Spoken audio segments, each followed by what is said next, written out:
जी भाइयों, मैं हूँ ज़ीके और आप देख रहे हैं ज़ीके की स्पेशल बकवास। और मैंने कहा इन्होंने तो जो है वो शर्म खानी नहीं है। तो भाई मैं ही जो है ना अपने मुंह पे आधा पाव जो है वो सन ब्लॉक पेल के आ गया हूँ कि जब तक ये टीम परफॉर्म नहीं करती ना भाई आपके सामने इसी कन्वेंशनल टेस्ट क्रिकेट प्लेयर की जो है ना सूरत में आएगा।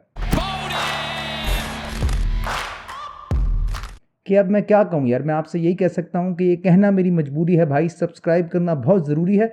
क्योंकि इस तरह के दुखी मोमेंट्स में कोई दुख बांटने वाला आपके साथ ज़रूर होना चाहिए। अगर कोई दुख बांटने वाला आपके साथ होगा तो आप जो है ना वो फील करेंगे एट ईज़, है ना। आप भाई को देखेंगे, आप कहेंगे यार एक बंदा है जो मेरे जैसे जज्बात, मेरी जैसी बातें जो है ना वो शेयर करता है। तो बहुत ज़रूरी है, बल्कि घर में जहाँ जहाँ जिसके पास सन ब्लॉक पड़ा है थोड़ा थोड़ा पेलो, मुंह पे इस तरह की हैटें मारो अपने ऊपर। और जो है ना वो याद करो सुनहरे दिनों को जब हम भी यार कोई चीज़ हुआ करते थे।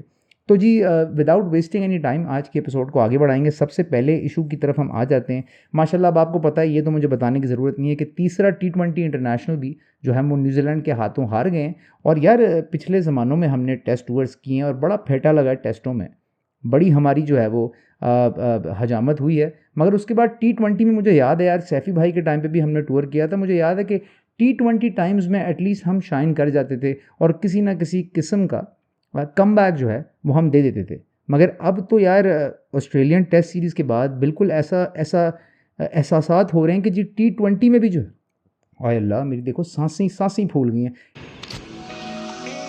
हेलो जैन भाई, पेप्सी पियो। T20 में भी ना हम खदरे जो है वो फारिग हो चुके हैं। तो पहले मैं ठंडा सा सांस ले लूँ, जज्बात को थोड़ा सा थाम लूँ, तो फिर आगे का तस्करा करते हैं। आज माशाल्लाह यार फिन एलन ने जिस तरह का फेटा हमें मारा है, जिस क्वालिटी का फेटा उसने हमें आज मारा है कि माशाल्लाह ऐसा लग रहा था कि पता नहीं रबड़ की बॉल से बॉलिंग कर रहे हैं। किस तरह की लड़कियों की टीम को भेज दिया उधर न्यूजीलैंड खेलने, जिस तरह वो कन्विंसिंगली फेंटे मार रहा था। और आप उसके फेटों को अगर केयरफुली ऑब्ज़र्व करें तो आप देखेंगे कि 103 90 मीटर प्लस उसने छक्के मारे हैं। तो ये इस आप उसमें ना रहना कि ये छोटे छोटे मैदान जैसे ग्राउंड है, इधर लोग बैठे आइसक्रीमें खा रहे हैं पहाड़ों के ऊपर, तो मतलब बहुत ही कोई इजी बैटिंग कंडीशंस है, ऐसा नहीं है यार। 103 मीटर के छक्के मारे हैं उसने। ये MCG जैसे बड़े ग्राउंडों में भी छक्के ही थे। तो इस बात को अपने जहन से निकाल लो कि ग्राउंड छोटे थे। ग्राउंड छोटे नहीं थे, बल्कि हमारे औज़ार थोड़े छोटे पड़ गए फिन एलन के सामने। तो टीम के अंदर आज जो चेंजेस हुए, और माशाल्लाह इसी पॉइंट पे आके ना मेरा खून अब खौलने लगता है, खून खौलता है मेरा कि टीम के अंदर हमने चेंजेस क्या किए। जो वर्किंग एलिमेंट्स थे, यानी कि अब्बास अफरीदी जो सही काम कर रहे थे, उनको इंजरी का बहाना करके हमने साइड पे कर दिया। आमिर जमाल को साइड पे कर दिया। जो बॉलर वाकई हमारे लिए अजाब बने में, जो कि कप्तान हमारे खुद हैं, जिनका कांस्टेंट डिक्लाइन चल रहा है यार। 127 से अब पेस जो है वो 125 के करीब जो है वो शाहीन की आ गई है, विच इज़ एक्सट्रीमली लो यार। इससे ज़्यादा क्या बंदा लो करेगा। ये फर्गसन की स्लोअर बॉल फर्गसन का इस स्पीड पे आता है। तो आप देख लें कि ये हालात माशाल्लाह हो चुके हैं कि इतनी हम कोई लो स्पीड पे बॉलिंग कर रहे हैं। हमारा ओपनिंग बॉलर तो हम उठा के बजाय, अब क्योंकि उसको चेंज कर नहीं सकते, वो कप्तान है हमारा, तो हमने जी चेंज किया किसको, हमने वो परफॉर्मिंग एलिमेंट्स को चेंज कर दिया। उसकी जगह हम यंगस्टर्स को उठा के ले आए। अब आप देखें कि माशाल्लाह 23 साल उम्र है यार शाहीन की, और 23 साल में शाहीन को वो मसले हो रहे हैं जो लोगों को होते हैं 45 साल में जाके। मतलब इस कदर पेस गिरी हुई यार। वसीम भाई जाते जाते, शोएब भाई जाते जाते एक टांगों पे इससे तेज़ बॉलिंग कर रहे थे। तो 23 साल का हम भूल जाते हैं ना कि शाहीन अभी नौजवान ही है। 23 साल के नौजवान पे हमने ऐसा क्या बोझ डाल दिया है कि वो बंदा, उसकी पेस इस कदर गिर चुकी है कि वो 120 की पेस पे बॉलिंग कर रहा है। अब कभी कभी शाहीन गेंद कराता है तो मुझे यही नहीं पता चलता कि यार ये इसने स्लोअर वन मारा है कि इसका ये रेगुलर बॉल है। इस कदर जो है वो पेस जो है माशाल्लाह गिरी हुई है शाहीन शाह अफरीदी की। और ऊपर से बैटिंग का भूत सवार है। अब उस पर कप्तानी भी सौंप दी गई है। और मैं इसके काफ़ी ख़िलाफ़ था कि आप एक डिक्लाइनिंग फॉर्म वाले प्लेयर को कप्तान क्यों बना रहे हो यार। आप कप्तान उसको बनाते हो ना जो वैसी हाई इन कॉन्फिडेंस हो। तो भले शाहीन ने वर्ल्ड कप में थोड़ी विकेटें ले ली थी, मगर हम सारों को पता था ना कि शाहीन जो है वो नीचे की तरफ जो है वो जा रहा है, और हमने उस कंडीशन में उसको कैप्टन बना दिया। तो अब उसका ड्रॉप होना भी नहीं बनता है। और उसके अलावा जो है वो दिन ब दिन हम देख रहे हैं कि फॉर्म में कंसिस्टेंट, जिस आसानी से लोग फेंटे मार रहे हैं उसको यार। मुझे तो अब डर इस बात का ही है कि कप्तानी तो शायद जाए साथ में हमारा ये एस बॉलर भी ना चला जाए। तो ये एक बहुत बड़ा कंसर्न है। तो मैं वही कह रहा हूँ, टीम में चेंजेस हमने, जो वर्किंग एलिमेंट्स थे उनको हमने हटा दिया, जो असल मसले मसाइल थे हमारे कि नंबर 5 या 6 पे इफ्तिखार और आज़म ख़ान जो कि कॉन्स्टेंटली स्ट्रगल कर रहे थे, उनको हमने नहीं छेड़ा है। जिनको वाकई छेड़ना था कुछ उसी वजह से हम जो है प्राइमरीली गेम्स हार रहे थे। बॉलिंग तो चलो फारिग हो ही रही थी, मगर बैटिंग में भी उसी पोजीशन से हम गेम हार रहे थे और उस चीज़ को हमने बिल्कुल नहीं छेड़ा। हमने कहा जी उसको हम नहीं छेड़ेंगे और हमने एक्सपेक्ट किया कि रिजल्ट डिफरेंट आ जाएगा। तो ये तो इससे बड़ी यकी कप्तानी के अंदर बंदा क्या क्या देख सकता है। तो अब तो मुझे इस बात का तहिया हो गया कि मतलब जो 5 दिन की शाहीन ने ब्रेक ली थी टेस्ट मैच में, उस 5 दिन में इसने पाँचों T20 के ना प्लान बना लिए थे और इसने अब जूं से तू नहीं करना है। ये वही प्लान अब एग्जीक्यूट हो रहे हैं, भले कुछ हो जाए ग्राउंड के अंदर, कुछ भी हो जाए, हमने वही प्लान एग्जीक्यूट करने जिसकी हम तैयारी करके जो है पहले से आए हुए हैं। हमने कोई इनोवेशन नहीं लेनी। भाई आप जो है वो टॉस जीत रहे हो, 2 T20 आप इसी हरकत की वजह से हारे हुए हो कि आपकी बॉलिंग आपको सपोर्ट जो है वो शुरू में इस तरह नहीं कर पा रही। तो तीसरा मैच है यार, सीरीज़ डिसाइडर है, आप कुछ डिफरेंट ट्राई कर लो। मगर फिर कमेंटेटर्स ने भी यही बात कही ना कि भाई जिनके होते हैं बड़े बॉल्स, जो कि होते हैं ना बॉल्जी लोग, जिनके अंदर डर नहीं होता, वो आके पहले बैटिंग करते हैं कि आओ जी तुम्हारी देख ली जाएगी ऐसी की तैसी। जो थोड़ी सी डिफेंसिव माइंडसेट होती है ना, जो कहते हैं कि चलो जी बॉलिंग ट्राई कर लेते हैं, बॉलिंग नहीं लगी तो चलो बैटिंग तो है, 2 मौके मिल जाएंगे हमें गेम में वापस आने के।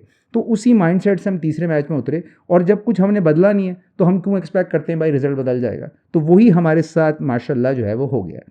तो आपके सामने तो मैं आगे बढ़ता हूँ थोड़ा सा। उसके बाद जी हम आ जाते हैं माशाल्लाह हारिस रऊफ़ पर।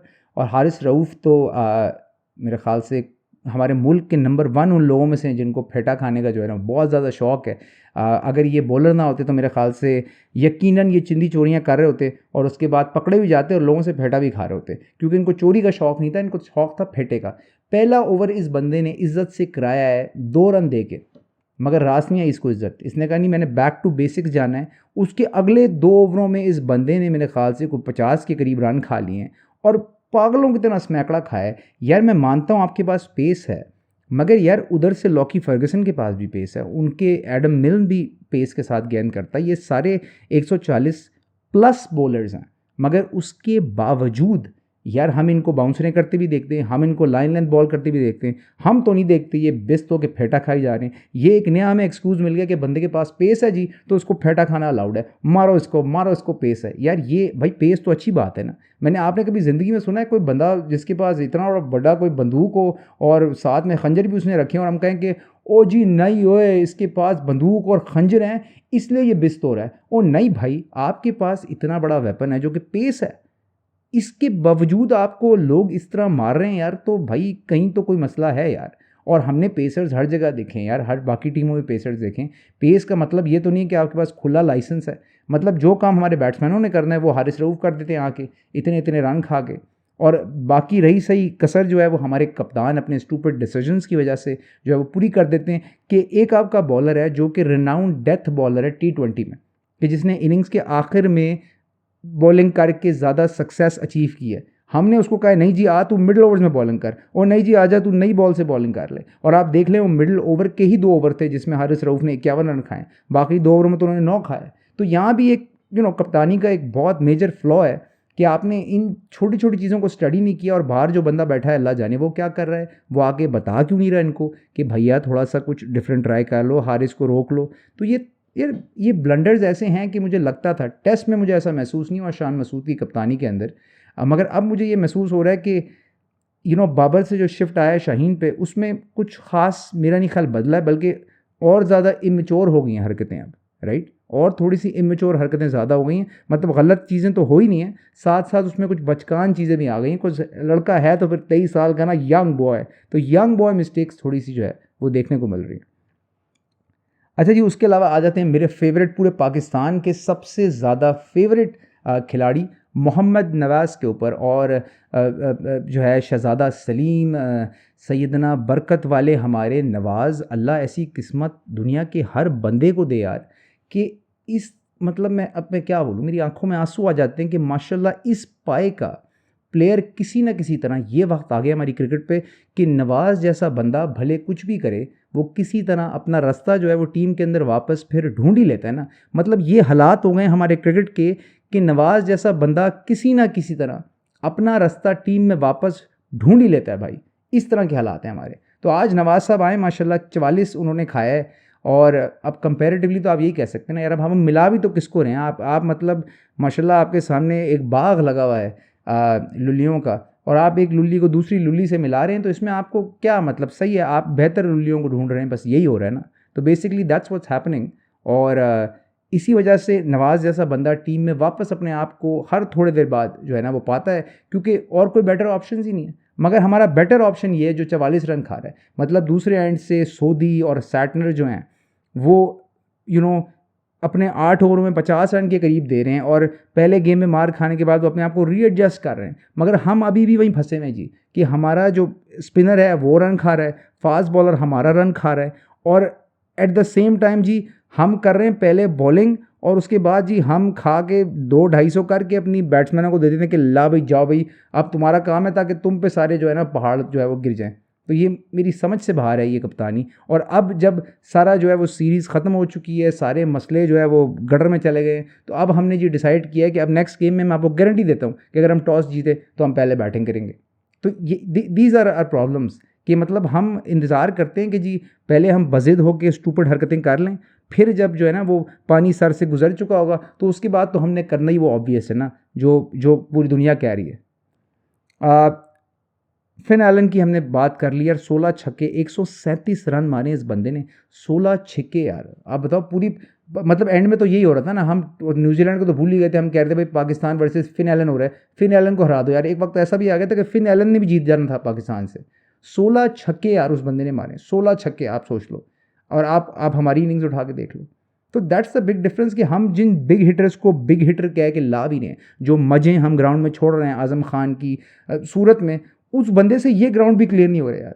अब आप ये देखो ना, ये हमारे पावर हिटर और उनके पावर हिटर में फ़र्क, कि वो बंदा फिट है यार, वो फिट ऐसा है कि वो अकेले मतलब धोबी पटके मार के हमारी आधी टीम को धो डाले, राइट। और वो बंदा खड़े खड़े उस फिटनेस लेवल के साथ बाउंड्री पे फील्डिंग भी कर रहा है, 137 मार रहा है। हम ला भी रहे हैं पावर हिटर, तो मतलब 2 मजों के साइज़ का, कि जी हमारे पास तो इसी साइज़ का पावर हिटर मिलेगा, और वो पावर हिटर जो है जी वो इतनी छोटी बाउंड्रीज क्लियर नहीं कर पा रहा है, फिटनेस उसकी इधर उधर हिली हुई है। तो यही चीज़ें मेरे समझ से बाहर हैं कि जी हमारे मसले जो हैं वो कुछ ज़्यादा डीप रूटेड हैं। वो सिर्फ यहाँ ख़त्म नहीं होते कि हमें जी इस नंबर पे हमने गलत प्लेयर खिला लिया, वो प्रॉब्लम है ही नहीं। मसला ये कि इस नंबर पे हमें खिलाना, मतलब पूरे मुल्क में हमें सर्च करना पड़ेगा इंडियन आइडल की तरह, कि भाई इस नंबर का प्लेयर हम लाएँ कहाँ से। ये अब जो है ना वो नौबत आ चुकी है, कि इतने टाइम तो हम बोलते रहे ना कि जी ये सिलेक्शन गलत है, ये सिलेक्शन गलत है। अब मेरे ख्याल से कुछ साल डेढ़ में अब पूरा पाकिस्तान डोमेस्टिक तो खेल गया, तो अब ये चीज़ें रिवील हो रही हैं कि सिलेक्शन की तो भाई बात ही नहीं है।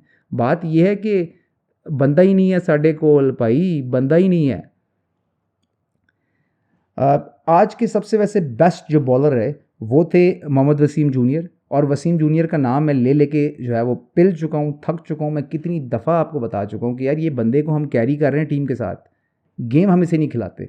इसके ऊपर डेब्यूटेंट आके खेल जाता है, इसको हम गेम नहीं खिलाते। भाई इसको किस लिए रखा हुआ है, ये मतलब शैम्पू कंसल्टेंट है, ये लोगों को बताता है बाल अच्छे कैसे रखने हैं, मतलब ये कोई आई कैंडी हमने रखी हुई है कि भाई ये देखो हमारे पास नीली आंखों वाला खूबसूरत लौंडा है। मेरी समझ से बाहर है, समझ से बालातर है ये बात, कि इस बंदे को आप कैरी किए जा रहे हो यार, उसको गेम नहीं खिला रहे। इसके ऊपर आपने ला के अब्बास आफरीदी को खिला दिया। आज इसने देखो बॉल किया है, 35 रन दिए हैं, सबसे इकोनॉमिकल बॉलर था हमारा, विकेट भी ली। तो बेसिकली मेरी समझ से ये बात है कि आप एक बंदे को कैरी कर रहे हैं, ना वो डोमेस्टिक खेल पा रहा है ना कुछ और कर रहा है, सबसे आई थिंक बेहतरीन आर्म है उसका फील्ड के अंदर, आप उसको मौका ही नहीं दे रहे हो यार, आप उसके ऊपर ला के बंदे खिलाए जा रहे हो।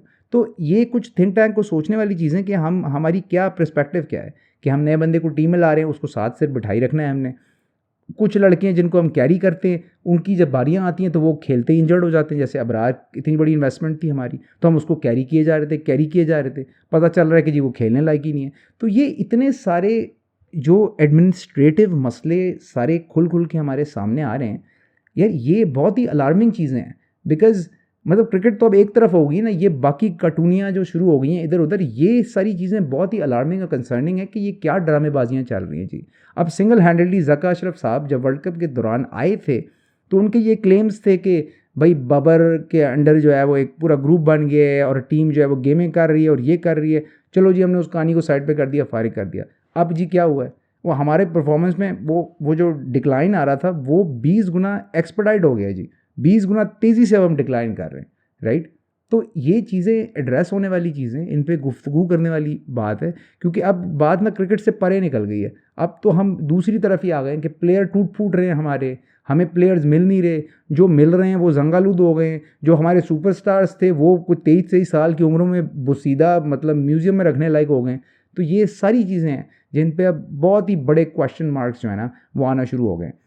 एक बंदा है जी तन तनहा जो लड़ रहा है, 179 आज पाकिस्तान ने बनाया, 230 चेस करने, ऑलमोस्ट 225 चेस करने गया था पाकिस्तान, 179 हमने आज बनाया माशाल्लाह। तो हमारी प्रोग्रेस भी जो है ना वो गेम पर गेम ही माशाल्लाह जो है वो डिक्लाइन होती जा रही है। और एक ही बंदा है खड़ा जो खेल रहा है, बाबर आजम। मैं मानता हूँ कि बुरा स्टार्ट हुआ था, मगर 160 के स्ट्राइक रेट पे आज बाबर खेला है। मगर बाबर के अकेले की बस की बात नहीं है यार। जिस तरह विराट कोहली को साथ में कुछ चाहिए, जिस तरह बैटमैन को रॉबिन चाहिए, जिस तरह मियाँ साहब को भी साथ में कुछ ना कुछ चाहिए, इसी तरह यार बाबर को भी कुछ चाहिए। और इस वक्त बाबर को कुछ नहीं मिल रहा है। चाचू से मैं बड़ा इंस्पायर्ड था, मगर क्योंकि वो एक मतलब मैं कहता था क्या बंदा है यार, चाचू वाली बात पे नाराज़ भी नहीं होता और कितना टीम को सर्व करता है। अब आपने देख लिया कि वो चाचू पे भी ना वो रब ऑफ होना शुरू हो गया कि हम तो जी खलीफे हैं।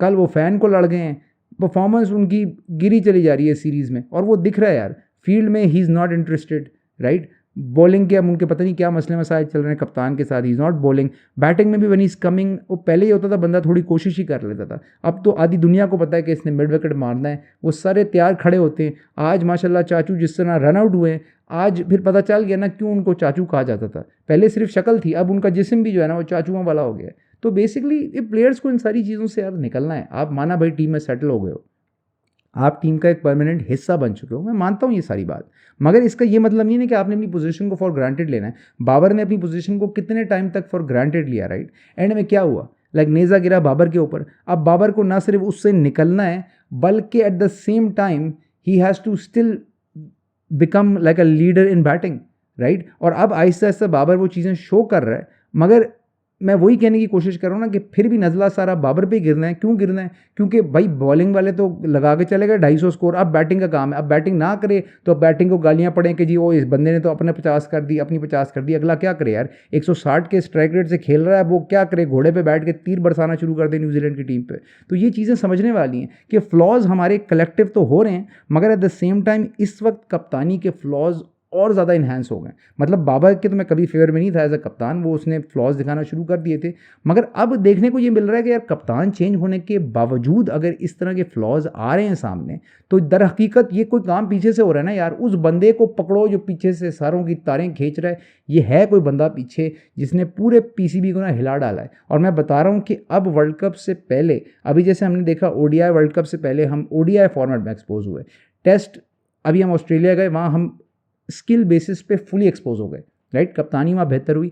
अब हम न्यूजीलैंड में T20 खेलने आए और हम क्लेम करते हैं कि जी हम T20 टीम है, हमारे सारे सिलेक्शन T20 की बेसिस पे हुए हैं, तो हम T20 में तो अच्छा करेंगे। और अब हम T20 में भी एक्सपोज हो गए, न्यूजीलैंड के अंदर फुली एक्सपोज हो गए, राइट। हमारा स्पिन डिपार्टमेंट बिल्कुल रद्दी हुआ है इस वक्त, राइट। हमारी फास्ट बॉलिंग जिस पे हमें फ़ख्र था, वो एक बंदे के जाने से, नसीम शाह के जाने से वो तितर बितर हुई पड़ी है, राइट। हमारा प्राइमरी एस बॉलर जो है वो 120 की स्पीड पे बॉलिंग कर रहा है। और इस वक्त इस पूरी टीम में जो दो कोई बंदे अगर कोई पॉजिटिव इम्पैक्ट दिखा रहे हैं, वो मेरे ख्याल से शायद हमारे टॉप ऑर्डर के बैटर्स हैं, राइट, जो कि किसी तरह कुछ पुट ऑन कर रहे हैं और थोड़ी सी हमारी इज्जत बचा रहे हैं, जिनमें आपके रिजवान हो गए, साइम, फ़ाखर और बाबर हो गए, राइट। इनसे हमें तवक्कुआत हैं कि चलो ये थोड़ा और कंसिस्टेंटली खेल लेंगे और थोड़ा निडर होकर खेल लेंगे तो थोड़ा सा और कंट्रीब्यूट कर देंगे। मगर यार आपकी क्या एक्सपेक्टेशन है कि दो बंदा सिर्फ मिल के जो है वो 250 का स्कोर करेगा? ये इम्पॉसिबल बात है। तो ये सारे बहुत बड़े बड़े रेड फ्लैग्स हैं जिनको एड्रेस करना है, क्योंकि अभी आने वाला PSL, अब PSL के अंदर हम अपनी इंटरनल क्रिकेट खेलेंगे, तो वो तो कोई जज ऑफ कैरेक्टर होगा नहीं, जज ऑफ स्किल होगा नहीं कि जी आए कौन कितने पानी में, राइट। उधर तो अपनी किसी बंदे ने जीतना है, अपने किसी बंदे ने कप्तानी करनी है। तो बहुत अलार्मिंग साइंस हैं पाकिस्तान क्रिकेट के लिए। और हर दफ़ा हम वर्ल्ड कप से पहले किसी न किसी तरह अपनी फॉर्म ढूंढ लेते हैं, मगर कभी प्लेयर्स का इस तरह का मैंने डिक्लाइन नहीं देखा। अभी मुझे प्लेयर्स में डिक्लाइन नज़र आ रहा है। और हैरत की बात ये कि ये सारे जवान लौंडे हैं यार, ये जवान लौंडे हैं। सिर्फ हुआ ये कि इनकी शादियाँ हो गई हैं, राइट। और एकदम से शादी के बाद मैं मान सकता हूँ कि एक खूबरू नौजवान की खूबसूरती में और उसकी आज़ादी में डिक्लाइन आता है, मगर यार इस तरह का डिक्लाइन कि आप 140 से 127 पे आ गए, क्या कर रहे हो ज़िंदगी के साथ? तो ये बड़ी चीज़ें हैं यार। शाहीन शाह को भी जो है ना वो इन चीज़ों के बारे में देखना पड़ेगा। मैं देख लेता हूँ कोई नए पॉइंटर्स मेरे पास हैं। तो यस जी, तो मैं आपको यही कहूँगा कि यार पाकिस्तान को जो है ना अपना टॉप 4 इस वक्त मेरे ख़्याल से उनको मौक़े दिए जाएँ। फ़खर, साइम, बाबर, रिजवान, आई थिंक वो सही कर रहे हैं अपना काम, उनको करने दो। उनके साथ थोड़ा बहुत डिस्कशन करो कि थोड़ी अपनी अप्रोच को चेंज करें। साइम को थोड़ी सी अपने अंदर सब्र व जमील लाने की ज़रूरत है। मगर उसके अलावा फिर आपको देखना पड़ेगा कि यार आया हम वो टीम हैं भी कि जो 4-5 पे या 5-6 पे कोई चालूबाज बैट्समैन खिला सकते हैं। क्या पता हमें प्रॉपर बैट्समैन खिलाने पड़े यार, राइट। सिमिलरली स्पिन के अंदर हमें पीएसएल में देखना है यार, कोई नया लड़का पोटेंशियल वाला है तो उसको फ़ौरन से इंटीग्रेट करें, बिकॉज ये इस तरह के बॉलरों की बस की बात अब रही नहीं है यार। और उसके साथ साथ फास्ट बॉलिंग में भी यार अब पीएसएल में अगर लोग फिट हो रहे हैं, जो भी है हमें देखना पड़ेगा, क्योंकि प्रॉब्लम ये है कि अब शाहीन को कैरी भी करना है ना हमें। अब शाहीन ने सही अगर होना है तो उसको ब्रेक की ज़रूरत है, मगर बन गया वो कप्तान तो ब्रेक उसे मिलनी नहीं है। तो ये एक बहुत बड़ा जिसे कहते हैं ना सेल्फ इन्फ्लिक्टेड बादाम जो है ना पीसीबी ने अपने ऊपर जो गिराया है। और अब मैं कुछ नहीं कह सकता यार कि अब मैं क्या कहूँ आपसे इसके बारे में मैं क्या कह सकता हूँ। तो बेसिकली डिसअपॉइंटमेंट है। और मैंने कहा यार अभी 3-0 पे ही कर देंगे कि अब 5-0 पे तो फिर बहुत ही बिस्त हो जानी है। उसके बाद तो आपने भी सुननी नहीं है मेरी बकवास। तो 3-0 अभी हो गया है। प्रेडिक्शन और जो देखने को लग रहा है, जो फ़िलहाल देख के लग रहा है, वो यही लग रहा है कि 5-0 टाइप माहौल जो है वो होने लगा है। और यार T20 में 5-0 वाइट वॉश, उससे पहले टेस्ट सीरीज़ का 3-0, तो मेरे ख़्याल से काफ़ी जिसे कहते हैं ना कि बड़ी एक्सपेंसिव ट्रिप जो है ना वो हो जाएगी पाकिस्तान के लिए। और इसके बाद पीएसएल में ये प्लेयर्स चले तो जाएंगे यार, मगर मतलब इससे ज़्यादा डीमोरलाइजिंग सीज़न मेरा नहीं ख्याल मैं एशिया कप से देख रहा हूँ। इससे ज़्यादा डीमोरलाइजिंग क्रिकेट सीज़न, इससे ज़्यादा स्टार पावर भी वैसे कभी नहीं रही हमारे पास, मगर इतनी स्टार पावर और इतना डीमोरलाइजिंग जिस किस्म का जो क्रिकेट सीज़न है ना, मतलब कोई खुशी का दिन मुझे याद ही नहीं आ रहा जब मैंने आप लोगों के साथ खुश होकर कोई डिस्कशन किया हो। कोई खुशी का दिन ही मुझे याद नहीं आ रहा। इस तरह के अब हालात हुए पड़े हैं। तो यार यही कर सकते हैं कि थोड़ा सा और नेक्स्ट मैच में जो है थोड़ी पॉलिश और मुंह में मल के, तो काले कपड़े डाल के तो कीवी फ़ैन बन के आ जाएंगे भाई। क्या पता उधर कोई दाल रोटी गल जाए। मगर फ़िलहाल जी सिचुएशन जो है ना, और मज़े की बात ये कि यार हमारा अगर हम बाबर आजम को कल को बिठा दें जी इंजरी के बाद, तो हमारे तो और हालात पतले हो जाने। उधर उनका नंबर 1 विलियमसन बाहर बैठा हुआ है और उसके बावजूद देखो यार कैसे वो चमक रहे हैं। मतलब क्या मैं इस पर बोलूँ अब। यही थी भाई आज की बकवास, उदास सी बकवास थी, कोई उदास सी रुदात जो है हमने सुनाई है आज। और बस पीछे वो सैड सा गज़ल वाला जो म्यूज़िक होता है ना, सैड म्यूज़िक, हाँ, वो डालने की बस देर थी, तो रोने पड़ जाना था तुम लोगों ने भी। दिल तो रो ही रहा है सबका।